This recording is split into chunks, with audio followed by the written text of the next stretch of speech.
Hello dear students, in this video we will see how to find the square root of a real number using division method. First let us find the square root of 576.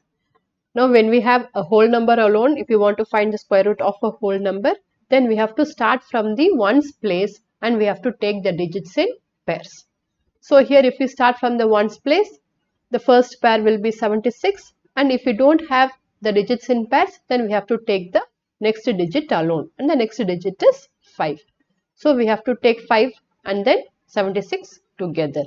So let us write 576, and we have 5 and 5 separately and 76 separately. Now we have to take this first pair, or if it is not a pair, we have to take the first digit and we have to see the square number which is close to this. Here if we see 5, we know that 2 square is equal to 4 and 4 is close to 5. So here the divisor is 2 and the quotient is also 2. Now we have to perform ordinary division, long division. So here 2 into 2 is 4. When we subtract, we get 5 minus 4 is 1. The remainder is 1. Now we have to bring the next pair of digits. The next pair is 76. Now after bringing the next pair of digits, the next step is we have to add the number which we wrote just now to this divisor. So 2 plus 2, it is 4. Now we have to fill the ones place of this divisor with a digit which, when multiplied by the same digit here, will give the product close to this number or less than this number. So here if we see 44 into 4, here also we need 4 and here also 4. 44 into 4, if we see, we get it as 176. So in the quotient we have 4 and the divisor is 44. 44 into 4 is 176. The remainder is 0. So here we can see that 576 is a perfect square and the square root of 576 is 24. So root of 576 is equal to 24. So this is how we can use long division method to find the square root of a whole number. Now we will see some more examples. Find the square root of 21. Again 21 is a whole number. Here we have to start from the ones place and take the digits in pairs. Here we have only one pair, 21. So let us write the 21 here. Now we have to find the perfect square which is close to 21. The perfect square which is close to 21 but less than 21. It is 16. 16 is 4 square. So we have the divisor as 4 and the quotient as 4. 4 into 4 is 16. 21 minus 16, the remainder is 5. And now if we want to find the square root of 21 up to 2 decimal places, what we can do is we can have a decimal point and add 4 zeros after the decimal point. Now adding zeros after the decimal point will not change the value of the number. So after the decimal point, if we want to have the square root up to 2 decimal places, we need to add 4 zeros. So after the decimal point, we have to take the digits in pairs. So these 2 zeros together and these 2 zeros together. Now let us bring the next 2 zeros here. And since here we have a decimal point, we should have a decimal point in the quotient as well. And now we have 500. The next step is we have to add the digit that we wrote as quotient to this divisor to obtain 8. Now we have to fill the ones place of this remainder with a digit which when multiplied will give the product close to 500 but less than 500. So here if we see, here we have 50. We can see that 8 6 are 48. So if we have 86 into 6, it may be close to 500 and less than 500 it may be. Let us see. But we get 516. It is more than 500. So let us take 85 into 5. 85 into 5 is 425. So the divisor is 85 and the quotient also we have to write 5. So 85 into 5 is 425. Now the remainder is 75. Now let us bring the next pair of digits. They are zeros. So it is 7500. Now the next step is we have to write what we have written just now as quotient and we have to add it to this divisor. So plus 5 we get 90. Now we have to fill the number in the ones place of this divisor and the same number should be written as quotient here as well, and the product should be near to 7500 but less than 7500. So if we see 90 into 8 is 720. So if we have 908 into 8, it may be close to 7500 but less than 7500. So here 88 is 64, 6. So we have 7264. So we have 908 as the divisor and here 8 is the quotient. Here when we multiply we get 7264. Now this when we subtract we get 236 as the remainder. So it is enough if we obtain the square root up to 2 decimal places. So root of 21 is approximately equal to 4.58. So this is how we have to go about when we have to find the square root up to 2 decimal places and when we have a whole number. And now moving on to a few more examples. Now find the square root of 53.676. Here we can see that this number has got integral part and decimal part. So we have to take the integral part separately and the decimal part separately. So here the integral part is 53. We have to start from the ones place of the integral part and take the digits in pairs. So let us write the number first, 53.676. So we have to start from the ones place of the integral part and take the digits in pairs. Here we have only one pair. If we want to find the square root of this number up to 2 decimal places, then we have to take the digits after the decimal place in pairs. So here we can have 67 as one pair, and if we see the next digit is 6, it is without a pair. Here we can add a 0. If we add a 0 after the decimal point, it has no value, so we can add a 0 here. So the pairs after the decimal point are 67 and 60. So these are the two pairs after the decimal point. Now we can find the square root. Now let us take the first pair in the integral part. Here it is 53. Now the perfect square which is close to 53 is 49.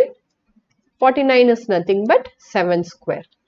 So the divisor is 7 and the quotient is 7. So we have 7 into 7, 49, and 53 minus 49, it is equal to 4. So the remainder is 4. So here we have a decimal point. Let us keep a decimal point in the quotient as well. And let us bring the next pair of digits. It is 67. And now we have to add the digit that we wrote recently to the divisor. So 7 plus 7 is 14. So here we have to find the digit in the ones place of the divisor, and we need to have the same digit in the quotient, and the product should be close to 467 and less than 467. So if we take 14, 14 into 3 is 42. So it is close to 46. So let us try 143 into 3. So 3 3s are 9, 4 into 3 12, 1. So it is 429. So this when we multiply we get 429.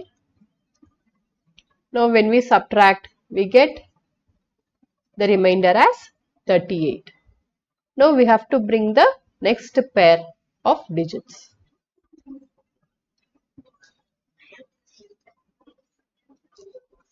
The next pair of digits is 60. Now we have 3860. The next step is we have to add the recently written digit as quotient to this divisor.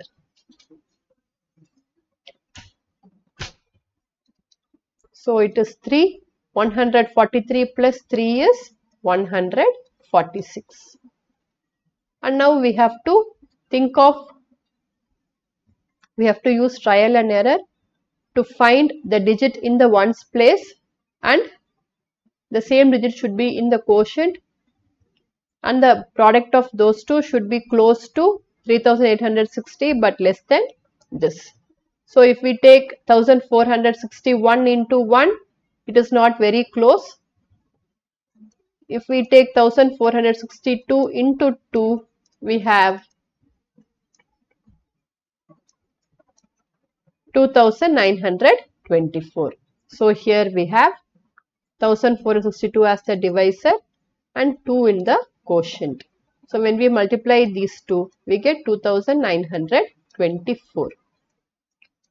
Now this when we subtract, we get 936 as the remainder. So we have found the square root of 53.676 up to 2 decimal places. It is 7.32. So square root of 53.676 is approximately equal to 7.32. So this is how we have to go about when we have both integral part and decimal part, and we need to find the square root up to 2 decimal places. Now we will see one last example.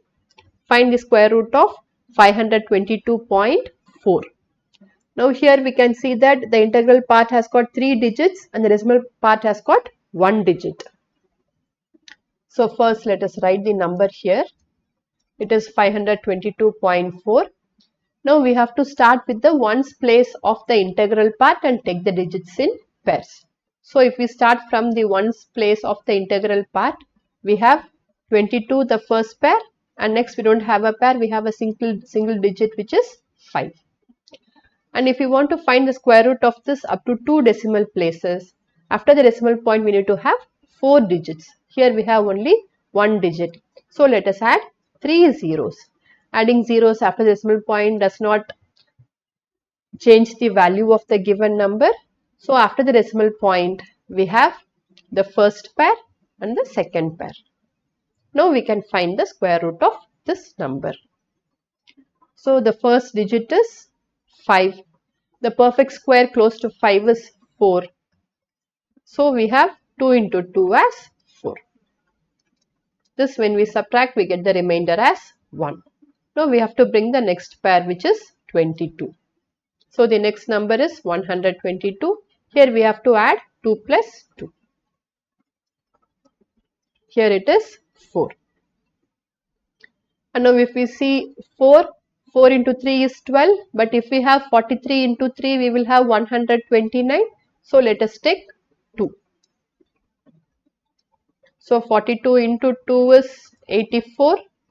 Now this when we subtract we get, well, minus 4 is 8, 38. The remainder as 38.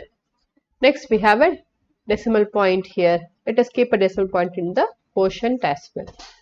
And now we have to bring the next pair of digits. The next pair is 40. Now the recently written quotient is 2. So we have to add that 2. 42 plus 2 is 44. Now we have to use trial and error to find the digit in the ones place of the remainder, and the same digit should be there in the quotient as well, so that the product is close to 3840 but less than this number. So if we take 40 and here we have 384. 40 into 8 is 320. So let us try 448 into 8. 8 8s are 64. We get 3584. So let us have 8 here. So 448 into 8 is 3584. 3584. Now this, when we subtract, we get the remainder as 256. Now let us bring the next pair of digits.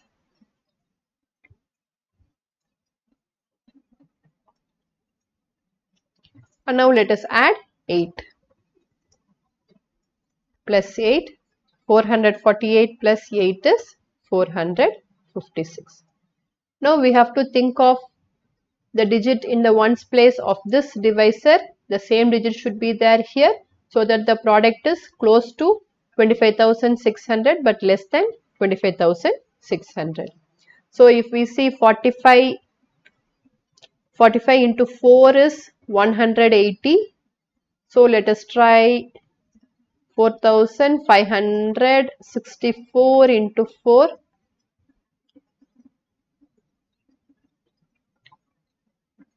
We get 18,256.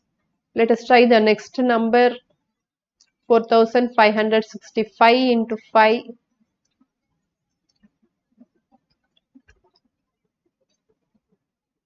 We get 22,825, which is close to this and less than this.